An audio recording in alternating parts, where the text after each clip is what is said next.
Bagaimana menyikapi polemik dan menguaknya dugaan melonjaknya hasil suara sementara PSI ini, kita akan kupas bersama Aryo Bimo, Jubir DPP Partai Solidaritas Indonesia, Chiko Hakim, Jubir TPN Ganjar Mahfud, dan juga Adi Prayitno, Direktur Eksekutif Parameter Politik. Selamat petang untuk para narasumber Kompas Petang sore hari ini. Terima kasih sudah bergabung bersama kami. Halo, selamat petang. Cynthia. Selamat petang Mas Chiko, selamat petang Mas Aryo dan juga Mas Adi. Semua, Aryo, Adi. Ya, saya ke Mas Aryo terlebih dahulu. Mas Aryo, ini lonjakan suara tertinggi kalau data dari PSI, internal PSI ini terjadi pada tanggal berapa sih Mas Aryo? Dan di daerah mana saja yang melonjak sangat signifikan? Ya, ya karena ditanyanya PSI ya saya akan jawab PSI ya. Tapi sebenarnya sebelum itu saya ingin mungkin diluruskan sedikit ya, artinya yang melonjak itu bukan hanya PSI. Hampir semua partai itu hari demi hari juga ada kenaikan. Ya, jadi bukan lonjakan itu bahasa publisitas saya mengerti, tapi kenaikan itu ada, bahkan di partai-partai lain jauh lebih besar dibandingkan PSI yang dari mungkin seminggu yang lalu sekitar tanggal mungkin 26 ya sampai sekarang itu hanya mungkin sekitar 0,4% ya, artinya naiknya gitu. Sedangkan partai-partai lain ada juga yang lebih dari. Oke, kalau data dari PSI sendiri berapa persen naiknya dan melonjaknya di hari apa dan di daerah mana saja? Kita bicara segmented dulu ya untuk PSI ya. Ya, oke. Untuk PSI ini saya melihat data itu pergerakan yang mungkin agak berbeda itu mungkin di sekitar tanggal 25 sampai tanggal 1 ya itu, tapi itu pun dari 1,96 gitu ya ke 2,3 ya, 2,3. Jadi hanya sekitar 400.000 kalau dibandingkan partai-partai lain kan daerahnya sekali. Mas Aryo? Itu mulai terlihat di daerah-daerah misalnya seperti DKI ya, meskipun DKI juga masih jauh juga ininya, masih 55% masuk ya kalau nggak salah. Kemudian di NTT, Jawa Timur, dan juga daerah-daerah di Jawa Tengah dan Jawa Barat. Gitu. Oke, karena ini kalau data dari yang saya sempat rangkum ya, 24 Februari naik jadi suara PSI 2,54%, lalu 27 Februari 2,77% dan 28 Februari 3,01%, 4 Maret 3,13%. Nah, Mas Chiko, kalau dari Mas Chiko sendiri perspektifnya bagaimana melihat banyak yang bilang ini anomali? Ini anomali banget karena naik 0,6% itu besar kalau dimulai dari angka 2%-an. Ini kan kita bicara soal tren kenaikan angka. Kalau kita bicara statistik, kita bicara seperti quick count misalnya kan, kenaikan angka dari beberapa paslon, kita bicara pilpres ya, kenaikan angkanya, turunnya dan lain-lain itu kan menjadi tren setelah sekian persen yang begitu betul-betul mantap, dia naiknya 0,6% itu cukup tinggi, tidak dalam waktu seminggu. Itu sama dengan kalau PDIP naiknya 5%, gitu loh maksudnya. Iya kan, dari 16%. Ini yang harus dipahami kalau kita bicara angka. Kita nggak bisa bicara soal kenaikan-kenaikan lain, berapa ratus ribu dan lain-lain. Kita harus bicara trennya dan presentasi yang ada. Kita bandingkan dari PDIP 16, sekian persen, dia kan 2, sekian persen. Nah, kalau dia naik 0,6%, trennya mestinya PDIP kalau dibilang juga ada kenaikan ya naiknya hampir 5% gitu. Nah, ini yang kita bahkan malah beberapa partai lain yang cukup signifikan ada penurunan, termasuk Partai Persatuan Pembangunan yang cukup aneh kalau kita bicara soal Partai Persatuan Pembangunan misalnya P3 ya yang berada dalam koalisi TPN, dia kan partai yang lama, partai dari tahun 70-an, mempunyai basis massa yang tersebar di seluruh Indonesia. Dia bukan seperti PKB, partai Islam yang hanya punya basis massa yang mayoritas di satu daerah seperti Jawa Timur gitu. P3 ini di pelosok-pelosok ini udah mapan gitu. Jadi kalaupun mereka selalu ikut pemilu sudah pasti dipastikan akan lolos parliamentary threshold. Oke, tapi Mas Chiko menemukan data spesifikasinya tidak soal perbedaan Sirekap dan C1 itu? Ya saya seperti yang kamu sampaikan tadi, kalau kita bicara soal wilayah per wilayah, saya nggak mendalami soal itu ya. Gitu. Saya hanya mendalami secara general aja yang tadi yang kamu sampaikan, dari 2,54% naik ke 3,13% gitu ya, Mhm. dalam waktu yang sangat singkat. Nah ini Oke, pada maaf prinsipnya saya itulah. potong. Kalau Hmm. berdasarkan perspektif Mas Ciko sendiri, toleransinya berapa sih kalau Anda menyebut ini anomali? Toleransi yang wajar berapa sebenarnya? Toleransi yang wajar sebenarnya trennya mestinya ya sekitaran di angka-angka yang tidak terlalu jauh dari 2,54% gitu. Biasanya kan dia naik-naiknya mungkin ke 2,6, 2,7 udah paling top lah gitu. Dan ini Oke. akan terus berlanjut sampai selesai penghitungan suara. Kalau kita bicara soal tren perhitungan dan Mhm. statistik dan lain-lain. Oke, saya ke Mas Hadi. Mas Hadi, ini kan suara partai lain relatif mirip-mirip dengan Quick Count. Ini termasuk lembaga survei Litbang Kompas dan beberapa lembaga survei hitung cepat lainnya. Khusus suara PSI, ini kan melonjak suaranya yang masuk dari data rekap KPU di kisaran 65%. Kalau Anda sendiri membacanya seperti apa, Mas Hadi? Ya, saya kira memang yang menjadi ramai itu karena dua hal, Cynthia. Pertama, PSI ini kan diprediksi tidak akan lolos ke parlemen versi quick count. Perolehan suaranya itu kan di kisaran angka sekitar 2,8%. Jadi kalau per hari ini di mana real count yang berbasiskan Serekap misalnya, PSI itu dapat 3,13, Mhm. wajar kemudian menimbulkan pertanyaan. Artinya apa? Quick count ini kan sebenarnya tidak pernah salah memprediksi hasil akhir dari pemilu ya, sekalipun itu bukan hasil hitung resmi. Misalnya Pilpres sudah bisa ditebak siapa yang menang satu putaran. Pileg misalnya juga bisa ditebak siapa yang akan dominan, juara satu, juara dua, dan juara tiga, termasuk siapa yang tidak lolos. Tapi kan kalau kemudian melihat PSI yang suaranya sudah melampaui 3%, itu kan menjadi tanda tanya. Quick count aja salah gitu ya. Mhm. Kan ini yang kemudian orang bertanya-tanya, ini quick count-nya yang salah, PSI-nya yang hebat, atau memang KPU-nya juga perlu diaudit secara investigatif. Oleh karena itu saya selalu mengatakan kalau at the end of the day-nya Mhm. PSI itu lolos ke parlemen, KPU dan teman-teman yang melakukan rilis secara terbuka, quick count itu harus dibuka. Sebenarnya data siapa yang paling valid dan data siapa yang error. Karena ini untuk memberikan kepastian supaya tidak ada dugaan-dugaan soal kecurangan, manipulasi, dan seterusnya. Itu yang Oke. pertama. Yang kedua, kalau kita membaca logika statistik secara umum, biasanya kalau angka masuk di atas 50%, totalitas migrasi suara, perpindahan suara, naik turunnya suara itu biasanya semuanya smooth, dia landai dan datar. Hmm. Kalaupun toh naik hampir sama dimiliki oleh partai politik yang lain di kisaran angka 0,0 sekian persen. Mhm. Kalau kemudian ada partai politik tertentu naiknya signifikan, dia melesat gitu ya, lebih unggul dari yang lain di luar batas kewajaran, itu biasanya menimbulkan tanda tanya. Ya Mhm. inilah saya kira menurut saya KPU perlu melakukan penjelasan apa yang kemudian membuat suara PSI itu dipertanyakan relatifly lebih Oke. naik kan Oke. dibandingkan dengan yang lain. Karena begini sih. Maaf saya potong Mas Hadi. Kalau Anda menyebutkan tadi peningkatannya yang wajar ketika meningkatnya smooth atau apa ya stabil apa ya kalau smooth itu halus gitu ya naiknya. Kalau Anda melihat dari suara PSI ini termasuk smooth atau tidak? Kalau melihat kecenderungan 2 hari beberapa yang lalu kan memang naiknya tidak seperti biasanya, naiknya agak lompat gitu ya. Naiknya agak Biasanya lompat ditahan di situ. Mas Aryo, gimana Anda melihat ini? Perspektif dari Mas Adi naiknya agak lompat, nggak smooth. Iya, Bisa dikatakan dalam tanda kutip tidak wajar seperti biasanya. Bagaimana menurut Anda? enggak. Jadi masih wajar-wajar aja semuanya. Kalau misalnya kita kan benchmarknya selalu memang quick count gitu ya. Kalau misalnya benchmarknya quick count harus dihitung semua juga, artinya tidak per hari saja, tetapi juga karena per hari itu kan tergantung di mana dia masukkan data itu kan. Kalau misalnya itu dimasukkan di basis kita ya tentu saja akan naik suaranya. Tapi saya agak tertantang dengan ininya Mas Adip, ininya kalau misalnya kita 2,9 dengan margin error 1 kan masih bisa kan Mas Adi ya? Kita menaik misalnya jadi 3,5 gitu, 3,6 itu masih wajar-wajar aja kan. Nah, Hmm. ini yang apa yang terjadi sekarang misalnya ya di Carta Politika misalnya di kita 2,92 dan sekarang 3,13 berarti 0,21% hanya kenaikannya sampai sekarang gitu ya. Sedangkan partai lain ada yang sampai 0,5% bahkan 1% gitu ya kenaikannya sampai sekarang. Ini kan Oke. sebenarnya ya ini sebenarnya kalau misalnya dibilang kok PSI nggak wajar yang lain kok wajar gitu.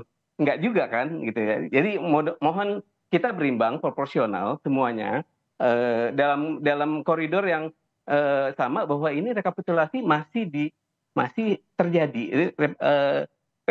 KPU masih bekerja, dan kita sebenarnya yang bisa dilakukan adalah mengawal, mengoreksi dikit-dikit, lalu kalau misalnya ada kenaikan dan kalau penurunan pun paling sedikit. Nah, kalau yang tadi saya sampaikan, artinya kalau tadi Bang Ciko tuh ada bilang P3 mengalami penurunan persentase, mungkin saja dong, karena kalau persentase yang lain naik pasti beliau turun gitu kan. Tapi kalau misalnya angka, artinya suara, nah itu perlu, mungkin yang bersangkutan harus mencari tahu kenapa bisa kurang. Baik, jadi Anda suaranya. menganggapnya ini merupakan hal yang wajar, hal yang biasa dalam proses rekapitulasi. Bagaimana Mas Ciko menanggapi hal ini, Mas Ciko? Ya, ini kan polemik ini udah berlangsung berhari-hari. Yang menganggap ini wajar kan sepertinya hanya Partai Solidaritas Indonesia, ya kan? Enggak, saya yakin. Jadi belum ada kita bicara soal pengamat, bicara masyarakat sipil, kita bicara soal aktivis-aktivis yang bergerak di bidang pemilu ini juga selalu mengatakan ini ada suatu hal yang cukup anomali dan aneh. Nah, KPU sampai sekarang juga belum bisa menjawab dengan memuaskan apa yang terjadi. Nah, kita bicara soal Sirekap, kita bicara soal Quick-Count. Nah, ini semua ini seakan tidak ada gunanya kalau kita bicara soal PSI. Gitu. Semuanya menjadi berguna kalau kita bicara soal partai lain atau pilpres, tapi kalau buat PSI dianggap ini kan itu, ini kan ini ya, gitu. Jadi ini yang cukup aneh. Ini kita nggak bisa berjalan seperti itu pemilu. Satu hal yang saya ingin katakan, kita kan tahu mengapa PSI ini dicurigai, ya, diwaspadai akan ada digelembungkan suaranya dan lain-lain. Kita harus bicara backgroundnya. Backgroundnya ada ketua umum yang notabene adalah seorang anak presiden. Ya. Anak presiden yang punya kakak sekarang maju melalui putusan MK yang cukup kontroversial. Artinya ada pemaksaan-pemaksaan ketika memasukkan political dinasti ini ke dalam political mainstream di Indonesia ini. Nah, ini yang menjadi kecurigaan, dan itu harus diterima kecurigaan itu kalau memang PSI akan menjadi sorotan. Nah, ini harus waspada gitu. Saya curiga takutnya teman-teman PSI ini bukan yang berbuat curang. Jadi yang berbuat curang ada tangan-tangan di luar PSI ini, tangan-tangan kekuasaan yang sebenarnya lebih berkuasa dari teman-teman PSI sendiri di dalam partai. Siapa maksud Anda ini? Ya, diduga tentunya Presiden Jokowi karena ada anaknya di situ. Mas Aryo, bagaimana Anda menanggapi ini? Waduh. Ada invisible hand mungkin ya istilahnya. Ya, kalau saya sih ya, saya sebagai caleg juga kan ya. Jadi saya melihat kondisi di lapangan ya masih wajar-wajar saja. Kalau misalnya ada invisible hand, yang harus ngelihat juga memang harus yang punya kacamata invisible gitu kan. Kalau saya sih nggak ngelihat itu, Mbak. Ya, Mbak Cynthia, nah, saya kira kalau misalnya memang tuduhannya demikian, kalau dalam dogma hukum memang harus dibuktikan. Yang membuktikan adalah yang menuduh. Oke, Mas Aryo, sebelum adanya lonjakan suara dari PSI sendiri ada survei internal tidak? Enggak, jelas kita punya. Nggak ada survei internal? Tidak ada pihak internal yang ikut memantau? Nggak, jelas kita punya survei internal yang artinya sebelum pemilu pencoblosan berapa dan setelah pemilu pencoblosan itu berapa, dan itu juga yang menjadikan kita ketika beberapa hari pemilu itu suaranya masih kok nggak naik-naik dari 1, sekian gitu kan ya nah ini Bro Ketum atau Mas Ketum itu menginstruksikan kepada semua jajaran supaya kawal suara ini jangan sampai ini terjadi miskalkulasi. Nah, ini kesalahan-kesalahan ini yang ternyata juga kita temukan dikit-dikit di lapangan, dan itu segera dikoreksi. Saya pikir ini yang kalau misalnya semua memang melakukan itu ya, koreksi di lapangan, di kecamatan, kabupaten, saya kira nggak akan ada yang ngomong nggak wajar gitu. Karena saya sih ngerasa suara saya tuh lumayan naik gitu, meskipun cuma ribuan gitu kan. Kalau misalnya partai kecil kan buat itu bagus. Baik, kami tangkap. Mas Adi, kalau Anda melihat apa yang terjadi saat ini, banyak yang menuding ada anomali suara PSI. Bagaimana Anda melihat kredibilitas KPU sendiri? Dan modus apa sih sebenarnya yang digunakan dugaannya? Ya kan sebenarnya begini, KPU perlu untuk menyampaikan kepada publik soal dugaan-dugaan semacam ini. Sampaikan aja padanya bahwa itu tidak ada yang berlebihan, lonjakan-lonjakan itu tidak ada yang mengandung unsur kecurigaan. Karena beberapa waktu yang lalu, kalau kita melihat hasil real count yang berbasiskan Serkap, itu kan juga salah baca dan salah deteksi. Sempat ramai misalnya penurunan suara Anies di satu TPS yang mencapai 3 juta. Itu kan ramai, KPU sampai konferensi pers. Yang ingin saya katakan adalah Cynthia, ini mungkin ya yang perlu dikelirkan oleh kawan-kawan KPU ketika banyak tuduhan, tuntutan, dan seterusnya. Saya kira KPU harus speak up misalnya bahwa yang masuk dari data-data PSI itu adalah data-data di mana PSI itu memang suaranya naik ya Mhm. signifikan. Dulu orang membaca PSI ini kan hanya di Jakarta. Tapi di 2024 ternyata PSI juga kuat di Jawa Timur, mulai muncul di Jawa Tengah, ada di Lampung, ada di Banten. Kalau penjelasan-penjelasan ini misalnya disampaikan kepada publik, mungkin publik memahami, oh iya ya ternyata yang diinput versi real count KPU, versi Serekap, ini adalah basis-basis yang selama ini memang PSI itu ternyata suaranya mulai naik signifikan. Jadi wajar kalau kemudian ada naik dibandingkan yang lain, naiknya signifikan, agak melompat. Kan Mhm. ini sepertinya per hari ini nggak clear. Kalau saya membaca si rekap misalnya, yang diinput ini adalah data-data di mana PSI di 2024 suaranya mulai naik. Dulu misalnya membayangkan PSI di Jawa Tengah kan nggak ada. Ya, Membayangkan di Jawa Timur nggak ada. Di Lampung nggak ada. Banten pun Yes, juga siap. nggak ada. Tapi di 2024 mulai nih signifikan. Karena ini mampu mengamplifikasi wajah Pak Jokowi dengan billboard dan baliho di situ. oke. Mas Misalnya Aryo, saya ditahan dulu Mas Adi. Saya ke Mas Aryo. Mas Aryo, bagaimana Anda menjawab soal tudingan adanya perbedaan data antara C1 dan juga Sirekap? Ada beberapa data yang dituding terkait hal ini. Ada di Kulon Progo di TPS 910. Ini suara di C1 2 suara, tapi di Sirekap ada 34 suara. Ada juga di TPS 020 Wates. Ini suara PSI 1 suara dan Sirekap 33. Bagaimana Anda menjawab tudingan ini? Kesalahan itu terjadi. Seperti saya katakan, kesalahan itu terjadi. Bahkan sebaliknya juga PSI mengalami kesalahan di mana yang mestinya diterbanggi besar, misalnya dapil saya, mestinya 7 ditambah 5 itu 12, jadinya 0 nih atau nihil.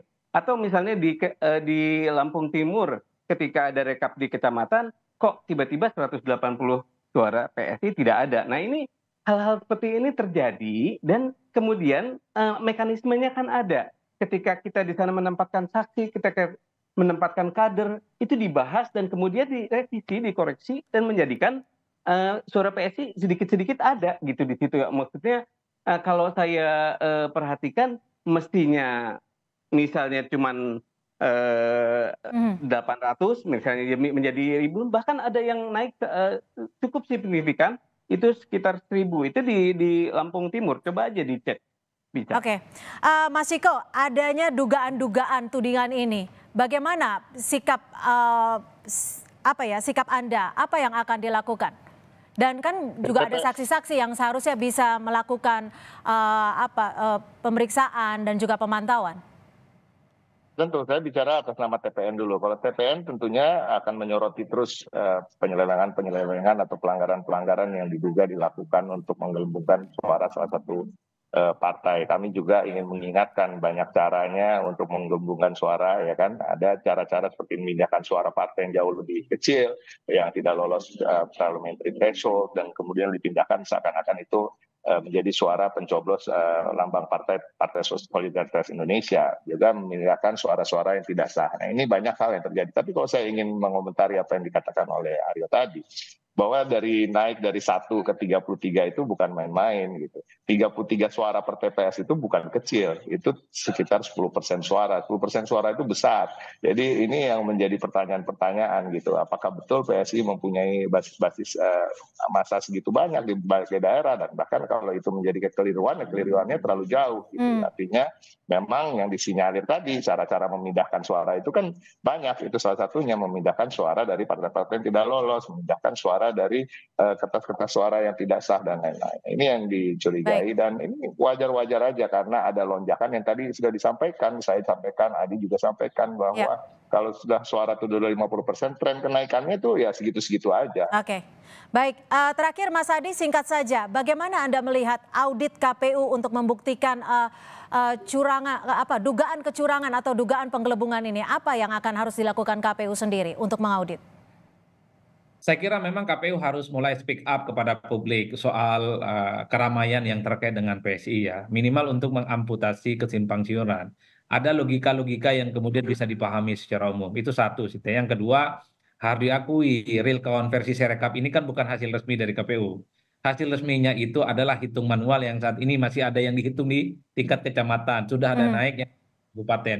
Itulah yang menurut saya acuan yang sesungguhnya soal hasil pileg di 2024. Nah, yang ketiga, anggaplah misalnya nanti kalau betul PSI ini lolos ke parlemen, ini pertarungan yang sesungguhnya, terutama lembaga-lembaga survei yang merilis quick count versi KPU. Sebenarnya siapa yang paling valid, siapa yang paling error untuk membuktikan supaya tidak ada tuduhan-tuduhan dan kesimpang siuran. Karena quick count itu kan valid datanya, siapa yang menang presiden, siapa yang menang pileg. Kok memprediksi PSI ini salah lah kira-kira ya, begitu. tentunya bisa dijadikan perbandingan ya untuk mendata ya. Kami tangkap Mas Adi, terima kasih.